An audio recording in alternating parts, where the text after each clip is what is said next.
देखेंगे मौलिक अधिकार। अधिकार कई प्रकार के हो सकते हैं, कानूनी अधिकार, मौलिक अधिकार, लेकिन इनका नाम मौलिक अधिकार क्यों है? मौलिक अधिकार इसलिए है इसका नाम क्योंकि वे अधिकार जिनको संविधान ने नागरिकों को प्रदान करता है तथा उन अधिकारों का हनन होने पर उसकी सुरक्षा भी संविधान करता है, इसलिए इनको मौलिक अधिकार कहा जाता है। तो देखते हैं मौलिक अधिकार। मौलिक अधिकार हमारे भारतीय संविधान में अमेरिका के संविधान से लिए गए हैं और मूल भारतीय संविधान के भाग 3 में मौलिक अधिकार भाग 3 में और अनुच्छेद 12 से लेकर 35 तक मूल अधिकारों का उल्लेख किया गया। भाग 3 और अनुच्छेद 12 से लेकर 35 तक मूल अधिकार अमेरिका के संविधान से लिया गया है। मूल संविधान में 7 मौलिक अधिकार थे। जब हमारे संविधान लागू हुआ 26 जनवरी 1950 को, उस समय 7 मौलिक अधिकार थे, लेकिन 44वें संविधान संशोधन 1978 के द्वारा 7वां मौलिक अधिकार था संपत्ति के अधिकार को हटाकर अनुच्छेद 301 के तहत कानूनी अधिकार बना दिया गया है। अनुच्छेद 7 अधिकार थे जिसमें से एक को हटाया गया 44वें कॉन्स्टिट्यूशन अमेंडमेंट 1978 के द्वारा। जो संपत्ति का अधिकार था उसको अनुच्छेद 301 के तहत सिर्फ कानूनी अधिकार बना दिया गया है। अब हम देखते हैं कि वर्तमान में कौन कौन से 6 मौलिक अधिकार है। अभी भारत के संविधान में 6 मौलिक अधिकार है। पहला समानता का अधिकार, दूसरा स्वतंत्रता का अधिकार, तीसरा शोषण के विरुद्ध अधिकार, चौथा धार्मिक स्वतंत्रता का अधिकार, 5वां संस्कृति और शिक्षा संबंधी अधिकार और छठा है संवैधानिक उपचारों का अधिकार। अब हम प्रत्येक जो अधिकार है उसको डिटेल से पढ़ेंगे, कौन कौन से आर्टिकल्स है, किस भाग में है और किस आर्टिकल में क्या प्रावधान किए गए। जैसे समानता का अधिकार है अनुच्छेद 14 से लेकर 18 तक और स्वतंत्रता का अधिकार है अनुच्छेद 19 से 22 तक। शोषण के विरुद्ध अधिकार अनुच्छेद 23 और 24 और धार्मिक स्वतंत्रता का अधिकार अनुच्छेद 25 से 28 तक। संस्कृति और शिक्षा संबंधी अधिकार अनुच्छेद 29, 30 और संवैधानिक उपचारों का अधिकार है अनुच्छेद 32 तक। तो हम इसको डिटेल के माध्यम से पढ़ेंगे। पहला है संविधान में जो मूल अधिकार है उनका प्रावधान अनुच्छेद 12 से लेकर 35 तक है। अनुच्छेद 12 में राज्य को परिभाषित किया गया, अर्थात राज्य में संसद, विधानमंडल या सरकार से मिले जुली जो भी संस्थाएं प्रत्यक्ष या अप्रत्यक्ष रूप से शामिल है, अर्थात राज्य का उल्लेख किया गया संविधान के अनुच्छेद 12 में। फिर देखते हैं अनुच्छेद 13। अनुच्छेद 13 के अनुसार भारत की आजादी से पहले बना हुआ कोई भी कानून जो मूल अधिकारों का हनन करता है तो वो सीधा अवैध घोषित माना जाएगा। यह है अनुच्छेद 13, मतलब अवैध घोषित करता है जो भी मूल अधिकारों का उल्लंघन करने वाले कानून को। अनुच्छेद 14 से स्टार्ट होता है समानता का अधिकार। अनुच्छेद 14 में है विधि के समक्ष समानता और विधि का समान संरक्षण, अर्थात कानून के आगे सभी व्यक्तियों को समानता का दर्जा दिया गया, सब लोग बराबर है कानून के समक्ष।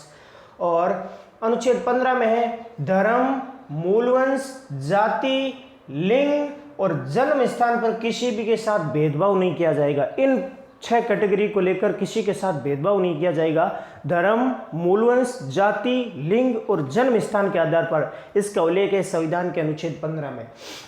अनुच्छेद 16 में है लोक नियोजन और अवसरों की समानता। सभी जितने भी नागरिक हो गए उनको अवसरों को सबको बराबर दर्जा मिलेगा। किसी भी नौकरी या किसी भी क्षेत्र में अवसरों की समानता दी गई है। अस्पृश्यता का अंत है आर्टिकल 17 में, अर्थात किसी भी जाति उच्च या निम्न के आधार पर किसी की भेदभाव नहीं करेगा। अगर कोई व्यक्ति नीची जाति को लेकर किसी इस प्रकार का जातिवाद करता हुआ पाया जाता है तो वो दंडित किया जाएगा। ये आर्टिकल 17 में है। अस्पृश्यता छुआछूत को अंत किया गया है। अनुच्छेद 18 में है उपाधियों का अंत।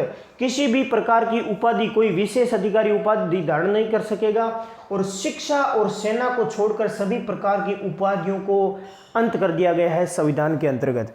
अगला है अब देखेंगे अनुच्छेद 19। अनुच्छेद 19 एक के तहत 6 मूल अधिकार है। जैसे विचार अभिव्यक्ति की स्वतंत्रता अनुच्छेद 19 के तहत। अनुच्छेद 19 के तहत अस्त्र शस्त्र रहित शांतिपूर्ण सम्मेलन करने की स्वतंत्रता। के तहत संघ व समुदाय बनाने की स्वतंत्रता। में आने जाने की स्वतंत्रता, भारत में कहीं भी आ जा सकते हैं। और में निवास करने की स्वतंत्रता। और वृत्ति और व्यापार करने की स्वतंत्रता, देश के किसी भी भाग में निवास कर सकते हैं, कहीं भी वृत्ति व्यापार कर सकते हैं। और अगला है अनुच्छेद 20 में अपराधियों को दोष सिद्धि के विषय में संरक्षण दिया गया। कोई भी व्यक्ति अपराधी घोषित किया जाता है उसको दोष तब तक घोषित नहीं किया जा सकता जब तक उसने किसी लागू कानून का उल्लंघन नहीं किया हो। अनुच्छेद 21 में है जीवन जीने का अधिकार, इंपॉर्टेंट अधिकार है, जीवन जीने का अधिकार है। अनुच्छेद 21 में किसी भी व्यक्ति को शुद्ध वायु, शुद्ध हवा और जल प्राप्त होना चाहिए और गरिमापूर्ण जीवन जीने का अधिकार दिया गया आर्टिकल 21 में। अनुच्छेद 22 में बंदीकरण में संरक्षण, कोई भी व्यक्ति है उसको बंदी होने से पहले बंदी व्यक्ति को बंदी बनाने का कारण जानने का अधिकार है। दूसरा, 24 घंटे के भीतर उसको वकील या न्यायाधीश के समक्ष प्रस्तुत करना होगा। तीसरा, बंदी बनाने से पहले वो अपना वकील करने का अधिकार भी उसे दिया गया है। फिर अनुच्छेद 23 में मानव के क्रय विक्रय एवं बेगार प्रथा पर रोक, कोई भी मनुष्य को बिना उसकी मजदूरी दिए कोई भी बेगार नहीं करवा सकता, इसका अंत कर दिया गया है। अनुच्छेद 24 में बाल श्रम पर निषेध, अर्थात कोई भी बच्चा जो 14 वर्ष या 12 वर्ष से कम आयु के बच्चे को जोखिम भरे कारखानों या खानों में नहीं लगाया जा सकता, उसको शिक्षा देने का अधिकार है।